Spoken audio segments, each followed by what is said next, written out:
Adu argumen warganet tentang lip sync, artis K-pop di Reddit, vokal live ternyata jadi tuntutan utama. Warganet banyak berkomentar untuk menuntut vokal secara live dan keaslian suara. Tetapi sebagian pengguna merasa backing track atau lip sync masih bisa dimaklumi untuk beberapa kondisi. Gimana ya detailnya? Hai, aku Hafiz, mahasiswa Ilmu Komunikasi Universitas Jenderal Sudirman dengan NIM F1C023126. Pro dan kontra tentang lip sync pada industri K-pop ternyata masih menimbulkan reaksi yang beragam di komunitas Reddit.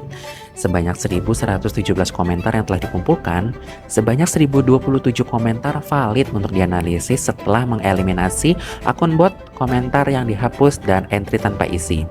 Hasil pelabelan ternyata menunjukkan sebagian besar komentar sifatnya netral atau tidak berada di posisi yang tegas terkait lip sync, yaitu 802 komentar atau sekitar 71,8%. Sementara itu, 195 komentar atau 17,5% masuk dalam kategori kontra terkait lip sync dan lebih mendukung untuk vokal nyanyian secara langsung atau live.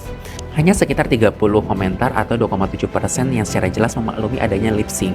Kemudian sebanyak 90 komentar tidak bisa dianalisis karena statusnya bot, remove, dan deleted.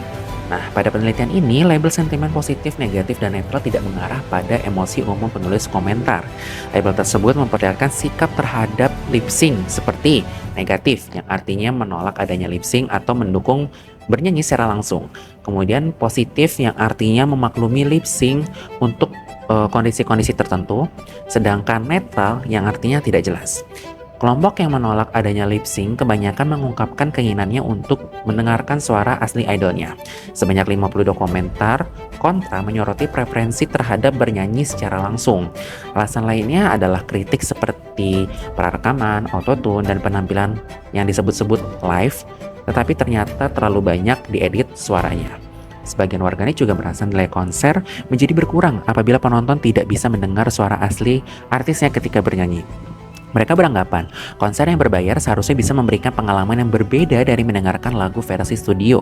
Komentar-komentar ini sering menyatakan bahwa seperti adanya kesalahan kecil, terdengar suara nafas atau nada yang kurang stabil, itu tetap lebih bisa diterima loh, daripada penampilan yang terdengar terlalu sempurna karena prarekaman. Namun kelompok yang memaklumi adanya lip sync ternyata punya argumen yang berbeda. Alasan paling umumnya adalah koreografi yang tidak ringan, stamina, dan batas kemampuan fisik manusia. Sebanyak 13 komentar yang pro atau toleran terkait lip sync menyatakan bahwa bernyanyi penuh sambil membawa koreografi yang intens tidak selalu realistis.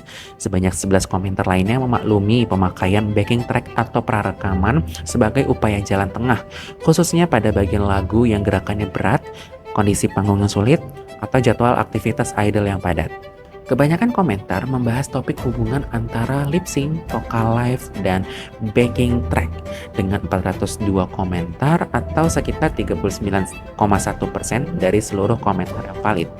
Diskusi lainnya banyak beralih ke isu fandom, rentetan ujaran kebencian, standar vokal idol, pelatihan serta pemakaian autotune dan post-production. Timeline bulanan memperlihatkan pembahasan tentang lip sync muncul pada gelombang tertentu. Puncak komentar negatif ada pada bulan Desember 2021, sebanyak 36 komentar.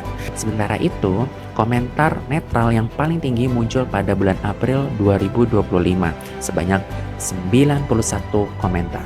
Jumlah komentar positif ternyata relatif rendah sepanjang periode data, dengan puncaknya 3 komentar pada bulan Agustus 2022.